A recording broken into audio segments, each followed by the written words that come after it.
Ladies and gentlemen, this morning we were talking about disorder in the academy.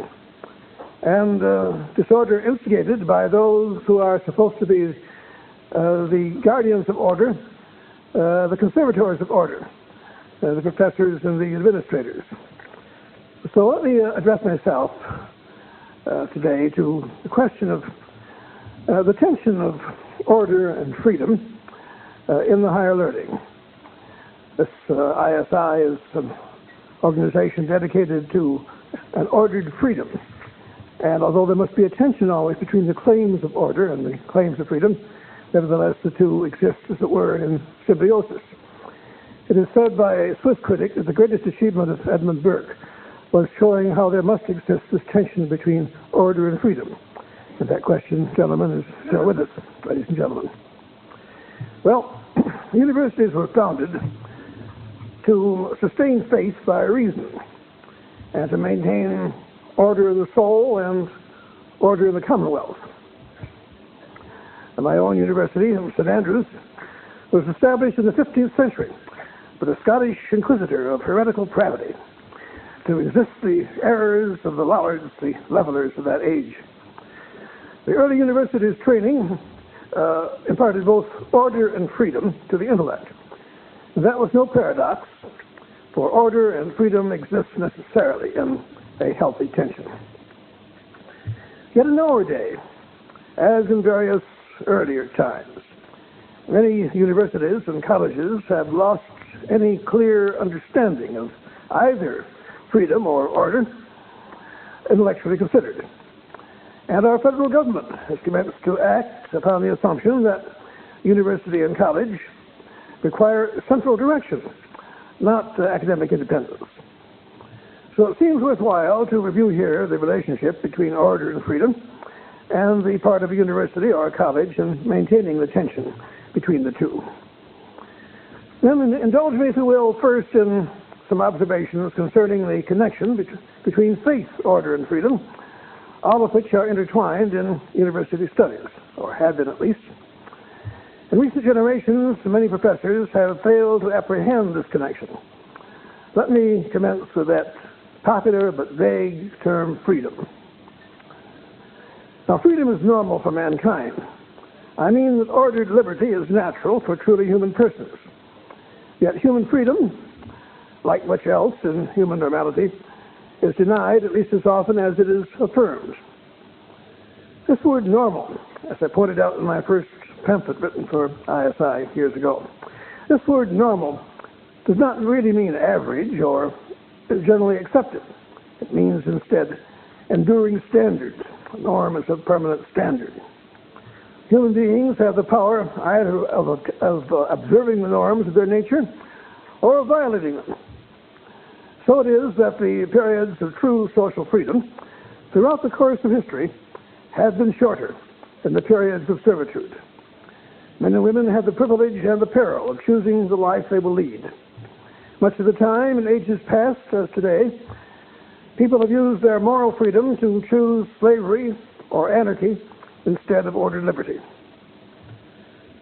Living as we Americans do in a nation still substantially free, and perhaps at the end of what has been called the liberal era, many of us take for granted a degree of freedom which has been bestowed upon us by the painful labors and experiences of our ancestors over many generations, and which might be ruined in the space of a few years by folly or neglect, as it is now being ruined in our universities and colleges.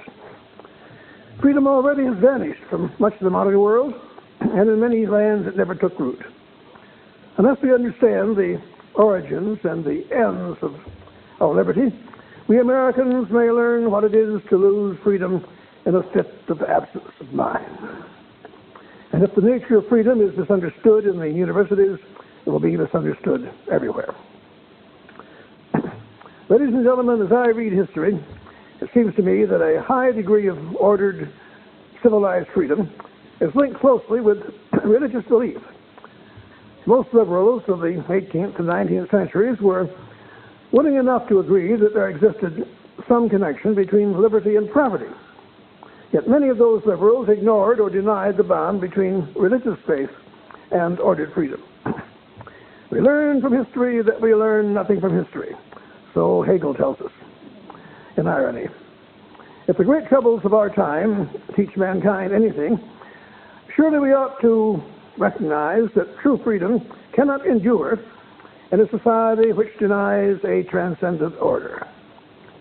A university that ridicules the claims of the transcendent must end without intellectual coherence and without genuine intellectual freedom. The first people to be freed from the spiritual bondage of the ancient empires were the Hebrews, as I point out in my Roots of American Order. It was consciousness of their duty and their hope as children of God which gave them resolution to withstand the life and death of the great nations that surrounded them. A degree of personal freedom still higher was achieved by certain Greek peoples in the 6th and 5th centuries before Christ. This noble freedom decayed when the old Greek religion and morality gave way to sophistry, and the rude son might strike the father dead. The genius of Socrates, Plato, and Aristotle did not suffice to restore the Greek freedom of spirit and law, once belief in the divine ordering of things had dissolved.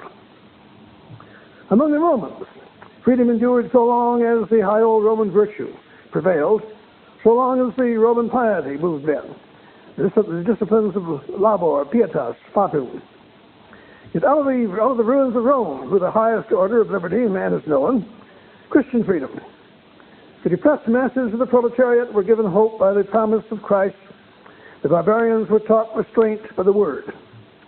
Humanity learnt the lesson of the suffering servant and came to know that the service of God is perfect freedom. Medieval liberties, in large part, were the product of Christian belief. The rights of the towns, the independence of the guilds, the code of chivalry, these arose out of faith in what Burke was to call the contract of eternal society. Thus, modern freedom is not the recent creation of a few enthusiastic revolutionaries. Rather, it is a heritage laboriously developed in suffering. Freedom cannot endure unless we are willing to nurture that religious understanding which is its sanction, unless we maintain the springs of ordered liberty. It is worth remarking that the 19th century ideology of liberalism generally ignored its religious sources. Some of those liberals, deficient in understanding of the sources, thought of freedom as wholly secular and utilitarian, man-made. Others thought of freedom as a political abstraction, unrelated to religious concepts or to ancient usages. Both these liberal views have been hostile toward the Christian idea of the person under God. Such liberalism has dominated the universities and colleges for a century and more, and not state universities merely. Well, in these closing decades, ladies and gentlemen, these closing decades of the 20th century, when most of the world is subject to arbitrary dominations, it is the urgent duty of the university to restore an apprehension of the sources of freedom. Even among the people who boast of their liberty, freedom may be lost at the moment of its seeming triumph. Stand upon the rock, the Acropolis of Athens, or upon the Roman Capitoline, or upon the rock of Athena at Agrigento, and look upon the ruins. The material splendor of those societies was at its height, not long before the collapse of faith and liberty. In the name of democracy, of equality, of social justice, it is possible to overturn speedily the genuine order and justice and freedom of modern civilization. And that house fell, and great was the fall of that house. The university, which Dante called one of the three powers governing society, along with church and state, the university can ignore the true character of freedom only at the university's grave peril. So let me turn to some brief observations on the relationship between freedom and order, considered intellectually and socially. Orders and degrees, John Milton tells us, jar not with liberty, but well consist. I believe that we will be unable in the university or out of it to maintain any successful defense of our freedoms unless we recognize afresh those principles of order under which freedom in our heritage acquired real meaning. Every right is married to a duty. Every freedom owns a corresponding responsibility. And there cannot be genuine freedom unless there exists also genuine order in the moral realm and in the social realm. I am saying this, ladies and gentlemen. In any just society, there subsists a healthy tension between the claims of order and the claims of freedom. When that tension is well maintained, it is possible to obtain a large measure of justice. This clear understanding was the principal contribution, as I said, of Edmund Burke to political theory. And the attempt to achieve such a tension or balance is the principal problem of modern practical politics. Order in the moral realm is the realizing of a body of transcendent norms, indeed a hierarchy of norms or standards, which give purpose to existence and motive to conduct. Order in society is the harmonious arrangement of classes and functions which guards justice and obtains the willing consent to law and ensures that we will all be safe together. Although there cannot be freedom without order, in some sense there is always a conflict between the claims of order and the claims of freedom. Often we express this conflict as the competition between the desire for liberty and the desire for security. Modern technological developments and modern mass democracy make this struggle more intense. President Washington observed that, in his words, individuals entering into a society must give up a share of their liberty to preserve the rest. Yet doctrinaires of one ideology or another in our time continue to cry out for absolute security, absolute order, or for absolute freedom, power to assert the ego in defiance of all convention. During the past 2 decades, this claim was readily observed on the typical American campus, and it grows not diminished but increased that demand. Utterly opposing demands for complete security on the one hand and complete freedom on the other are both demanded by the radicals in the university. I suggested in asserting freedom as an absolute, somehow divorced from order, we repudiate our heritage of practical liberty and expose ourselves to the peril of absolutism, whether that absolutism be what Tocqueville called democratic despotism, or what recently existed in Germany and now stands triumphant still in much of the world, complete tyranny. To begin with unlimited freedom, Dostoevsky wrote in The Devils, is to end with unlimited despotism. When some people, E.H. Carr in England, for instance, or David Lilienthal in America, have talked of freedom, they have meant, really, material prosperity for the many. Now, material prosperity, pure economic security, is not the same thing as either freedom or order, nor is it the same thing as happiness. An Athenian slave might be more comfortable than many a freeman, but he was not free.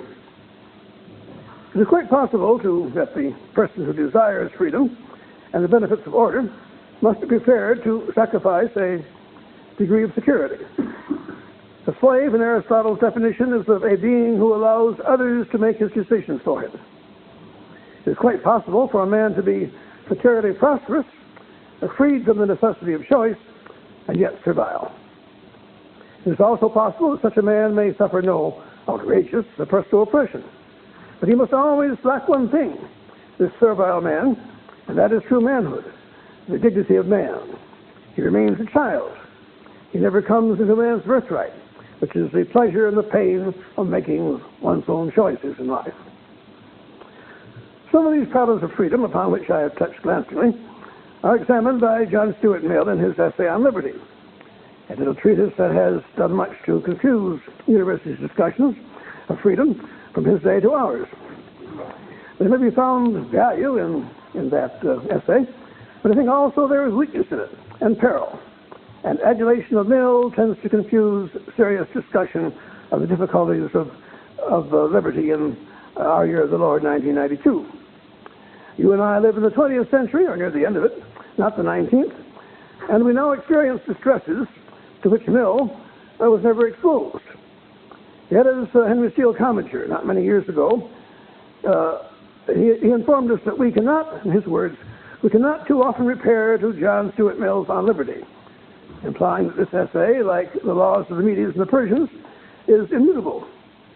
Mill was unaware of any difficulty in closely defining liberty, unlike Cicero, who saw the necessity for distinguishing between libido and voluntas. In Mill, liberty might mean doing as one likes, or pursuing one's own good in one's own way, or acting according to one's own inclination and judgment. At present, Mill's arguments are being employed, interestingly, by persons who pretend to believe in an absolute freedom that no society ever has been able to maintain.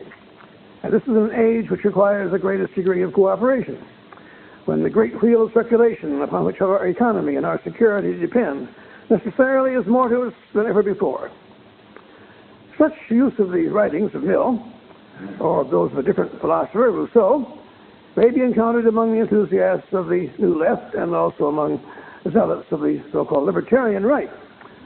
Some of these persons, curiously archaic in their opinions, although they pride themselves upon their preoccupation with relevance, are old-fangled Benthamite liberals dedicated to economic individualism in the age of the atomic pile.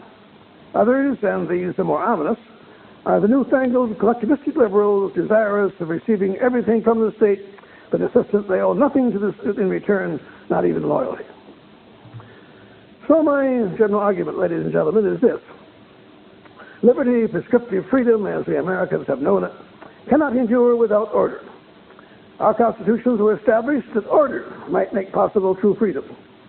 Despite all our American talk of private judgment, dissent, and individualism, still our national character has a stamp of a respect for order, almost superstitious in its power.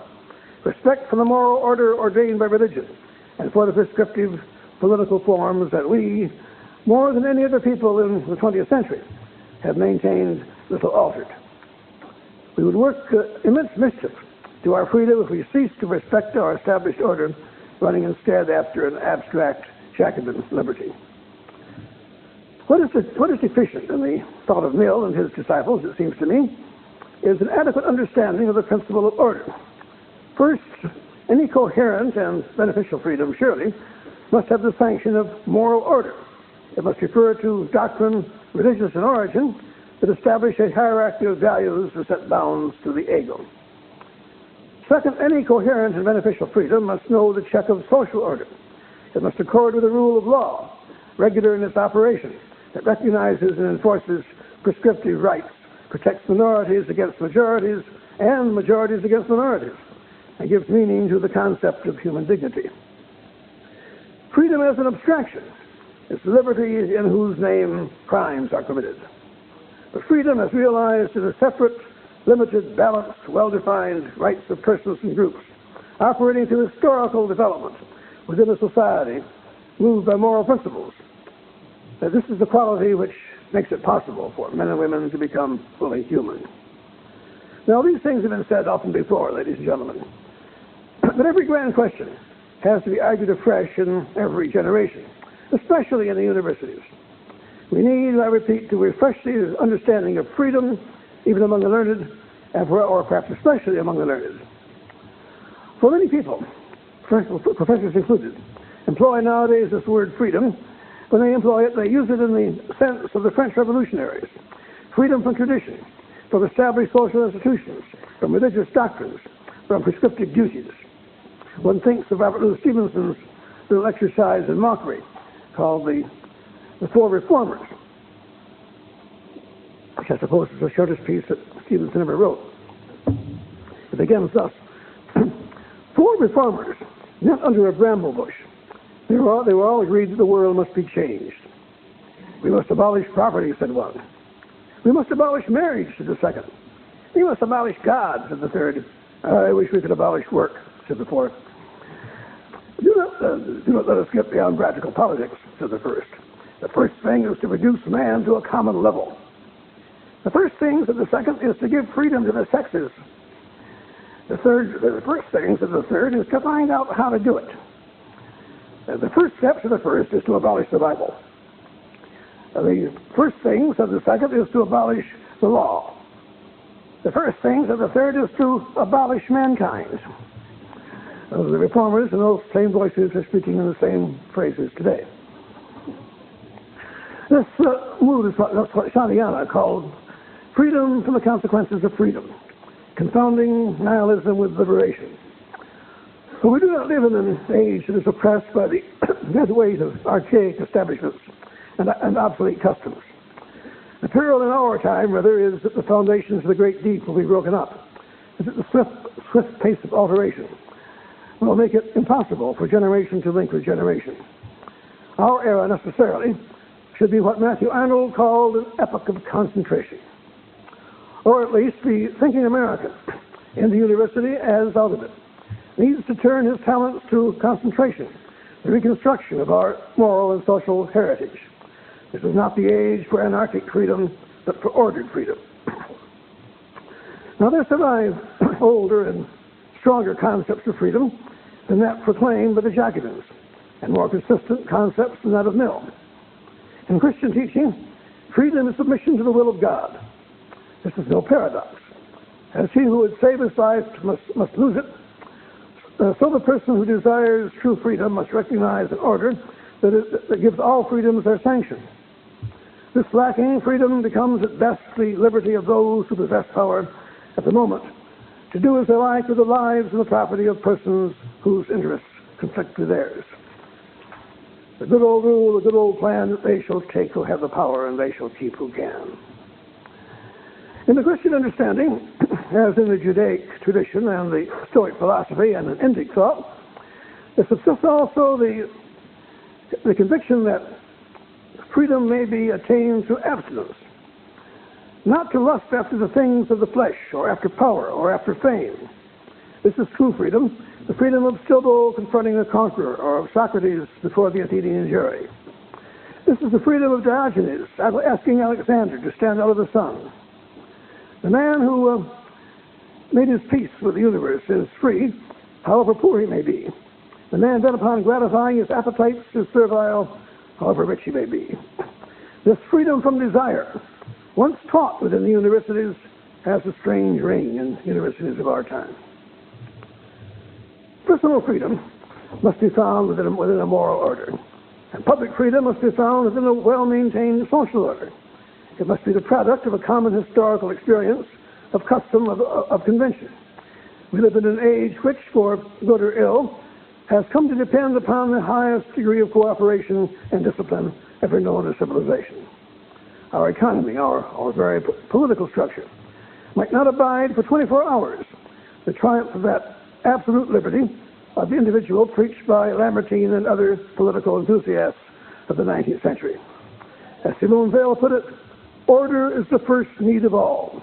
The word with which I begin my book on order. Order is the first need of all. Within today's university, collectivistic prejudices and libertarian prejudices frequently coexist within the same professor in the same conjunction. Both collectivism and libertarianism are the enemies of ordered freedom.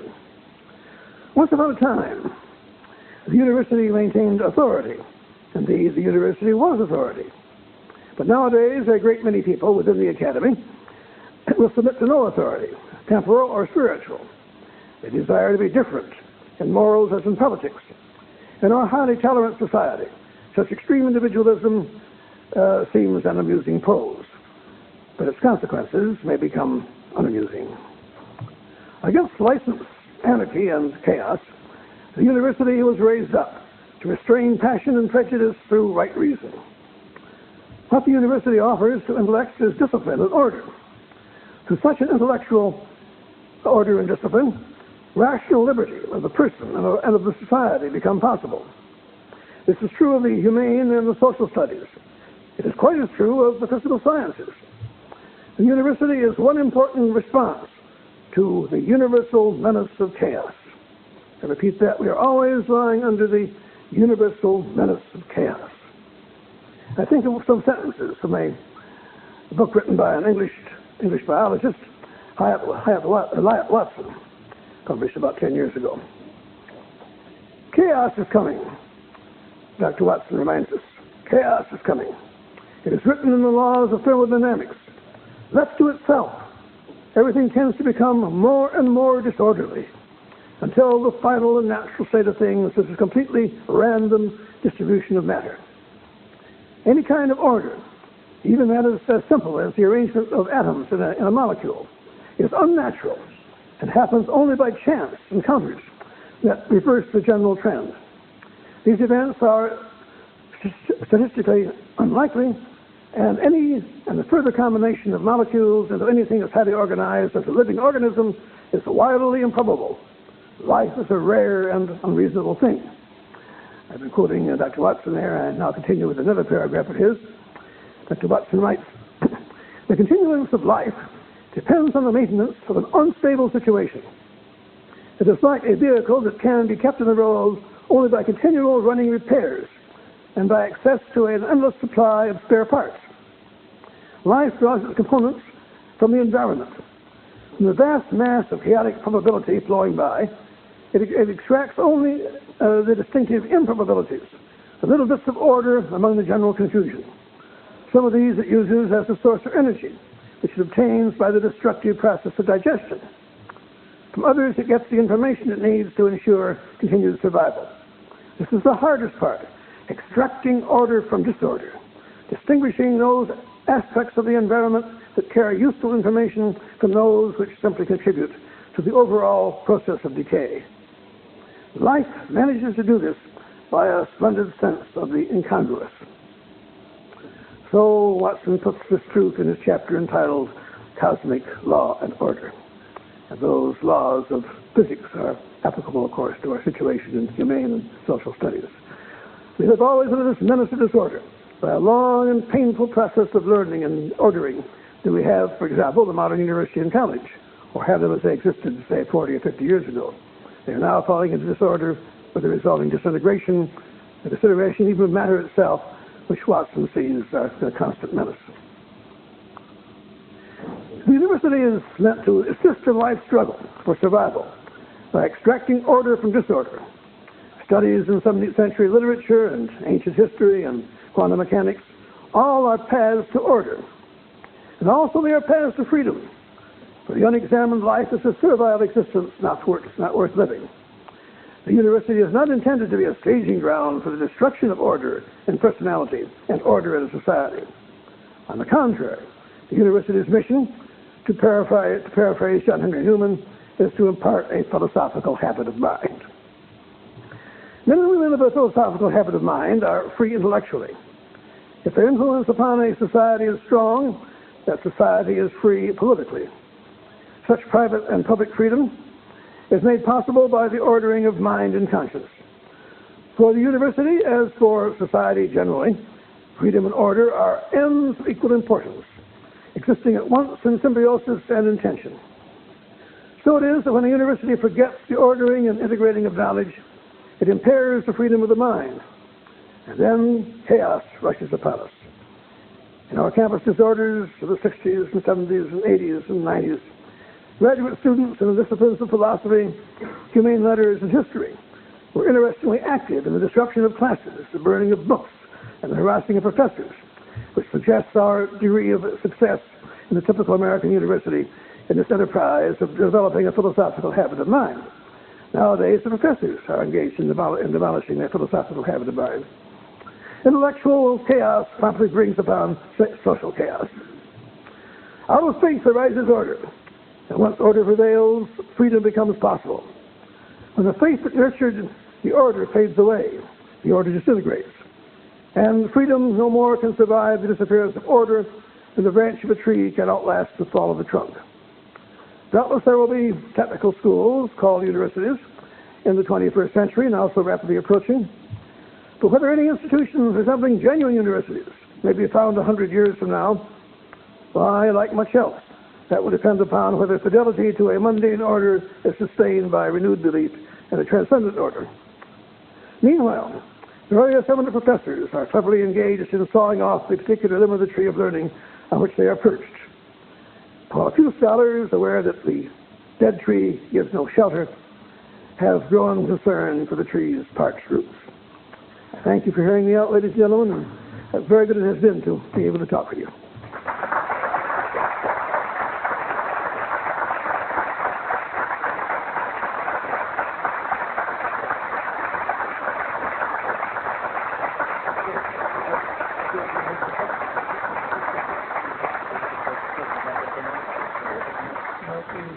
We've seen the collapse of one great domination, a great empire, the Soviet system, and we need to make sure that we ourselves do not become an empire which will also collapse in turn. We're getting close to that with our expenditure. Nowadays, the federal government, as learned a few weeks ago, takes 1/2 the gross national product. And shortly we exceed the Russians in our exactions and taxation. That's incidental. The question is, with the collapse of the Soviet system and the collapse of various other orders in the world, will this be succeeded by an era of a tremendous freedom? Not at all, I think. The word democracy is printed everywhere. It means nothing except in countries where it's slowly developed under law. And, of course, the Congo of Mobutu, that Congo, there, claims to be a wonderful democracy. Fighting goes on at present between Mobutu and the premier and so on. Slaughter in the streets. Already all the European population driven out long ago. The same thing goes on, of course, in Chad or in Liberia and in the various Asiatic states. An incessant struggle for power in which the word democracy is used by both parties. In short, what is called democracy is a result of a very slow growth over a long period of time. Where it is successful, it is at all successful, it's mostly a result of a British legacy, especially in this country. And democracy itself, including in this country, is in serious shape today, very serious shape indeed here. Rather than trying to impose something called democracy upon the world, we ought to pay some attention to our own house, a lesson which Mr. Buchanan is teaching us. Mr. Buchanan is a hard realist. Mr. Kemp pretends to be an idealist, so I don't think he really is that. But so many take advantage of this word. Wonderful freedom, freedom of democracy, freedom to massacre one another in many places. We're going to see a greater national freedom, a whole series of ethnic states and former national states re-emerging, which is, after all, some liberation, considerable liberation. But we aren't to expect the establishment of the kind of freedom we've known here in America and much of any place. That's a very rare growth. And as Daniel Worcester says, my favorite American historian, the American Constitution is not for export. Not for export. It will not be emulated elsewhere. It can't really be. Attempts to be made at that, of course, in Latin America. They have failed. As old John Randolph said way back in 1824, you can easily make liberty out of Spanish matter as you can make a frigate out of a bundle of pine saplings. That hasn't gone on anywhere in Latin America. They're in worse shape there than they were in Bolivar's day. As Bolivar said, he who seeks to establish liberty in Latin America plows the salt sea. Plows the salt sea. It closes behind him. That's the matter of the moment. And that was a great liberator himself. And so I think we were very foolish to look forward to an establishment of a universal domination of an American character, peaceful and great personal freedom. Never, never. No chance. Too bad. No chance. Yes, it's really the government by organized minorities rather than by the majority. Talk to the menace of the majority. That's not really a menace nowadays. It's the minorities that are a menace. And so minorities are really quite tiny by menacing, by threatening to oppose this or that congressman or to punish money against him can result in great national decisions which are irrevocable and very damaging. And more it begins to resemble the pattern of the Roman Empire, which is a combination of the emperor with the city mob against the propertied classes, and which indeed brought down the economic system and eventually the military system of the Roman Empire. A combination of the mob with the great white father, with the imperial authority at the center. Those two combining and bringing down, unwittingly, the whole system to ruin. Place the legislation in order. But necessarily, of course, for there to be order, there must be good order, there must be good laws. But in a democracy is an infatuation with it, constantly having legislative mill grinding. The legislative sessions become longer and longer. More and more matters are taken up. And presidents are overwhelmed by legislation which nobody really understands. I was once president of a group of which Senator Muskie and then Representative Gerald Ford were present. And to this group they have proposed a program of federal aid education, which came to pass in the Johnson administration, but did not yet come to pass when we were talking. And someone said, well, there's no danger of central direction of such a system, because if you don't like what's going on in your school district, write to your congressman and he'll set it right. And arose almost simultaneously. Senator Muskie and Representative Ford said, no, that won't work. So we're already overwhelmed with correspondence. We can't read even the most important letters we receive. We necessarily leave it to our assistants. And when you get a question like that about your local school board troubles, we can't think about that. We send it over to the Department of Education. They send you back a standard answer, and that's that. That's the way it has to be with Congress. And very true that is. And thus we are. But this constant running of the legislative mill, which is worse than what it was in John Randolph's time, I would like to reproach it. With that going on, that's just one of the chief forces that undermine democracy, the passion for vast masses of legislation.